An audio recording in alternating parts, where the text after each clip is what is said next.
Welcome to my channel, my subscribers, thank you. This video sponsored by EduCoast. EduCoast online courses, EduCoast online classes, EduCoast digital marketing The struggle course. to find courses that truly speak your language, it's finally over. Welcome to EduQuest, where learning is made just for you. At EduQuest, we bring you a wide range of online courses, from career building programs to skill boosting masterclasses, all in your regional language. Because we believe language should never be a barrier to success. Our courses are tailor made after understanding what today's learners really need. So why wait? Start learning the smarter, simpler way only with EduQuest. Visit eduquest.courses and explore your next course today. And hey, don't miss out on our exciting offers and promotions. My சேனலை like பண்ணுங்க, subscribe பண்ணுங்க, bell ஐக்கானை தட்டி விடுங்க. YouTube சம்பிரதாயம். இன்னைக்கு நாம் பார்க்க போகிறது எப்போ பார்த்தாலும் ராத்திரியும் பகலும் கவலையை மறக்க என்ன செய்ய வேண்டும். ஒருவன் வாழ்க்கையில் மிகுந்த கவலையில் இருந்தான்.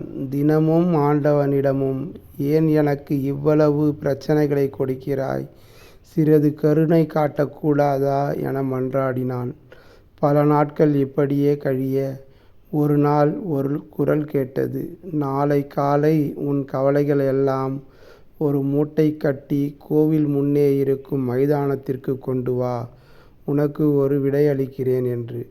அவனும் எல்லா கவலைகளும் ஒரு பெரிய மூட்டை கட்டி மறுநாள் காலை கொண்டு போனான்.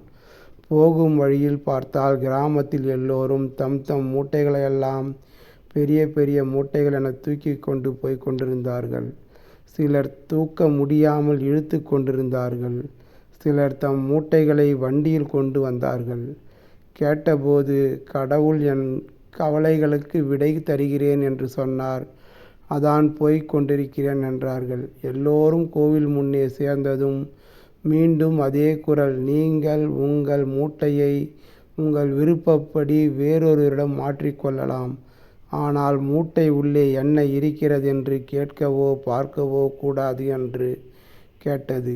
சிலர் தம் மூட்டையை வேறொருவரிடம் மாற்ற முயன்றார்கள். இப்பொழுது தம் தம் மூட்டை மற்றவர்களுடைய மூட்டையை விட சிறியதாக தோன்றியது. மாற்றத் தயங்கினர். கடைசியில் பார்த்தால் எல்லோரும் தம் தம் மூட்டைகளை கெட்டியாக பிடித்து கொண்டார்கள். தம் மூட்டைகளையே திரும்ப எடுத்துக்கொண்டு வீடு திரும்பினார்கள். யாருக்குமே கவலை இல்லை என்று சொல்ல முடியாது. அவரவருக்கு தம் தம் கவலைகள் பெரியது. நாம் நம் பணப்பிரச்சனையை மாற்ற மற்றவரிடம் உள்ள சர்க்கரையை நோயை வாங்கி மாற்றிக்கொள்ள முடியுமா? கவலை என்றால் என்ன? நம் மனதில் எண்ணங்கள் ஒரு குறிப்பிட்ட விஷயத்தை பற்றி அதிகமான சிந்தித்தால்தான் கவலை. இந்த விஷயம் கடந்த காலத்தில் நடந்த சம்பவமாக இருக்கலாம், அல்லது வருங்காலத்தில் நிகழக்கூடிய விஷயமாக இருக்கலாம். எப்பொழுதும் அதன் விளைவுகளை பற்றியே யோசித்து மனதின் எண்ணங்களை அதிகப்படுத்திக் கொள்கிறோம். அதை தவிர்த்து அதை எப்படி அணுகுவது என்று யோசித்தால் தீர்வு கிடைக்கும்.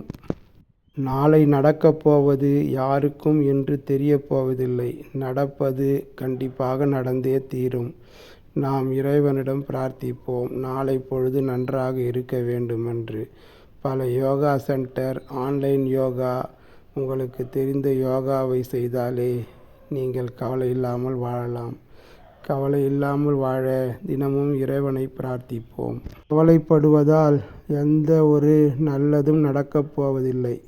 கவலை இல்லாமல் மனதை சந்தோஷமாக வைத்திருப்போம். அடுத்த வீடியோவில் சந்திப்போம்.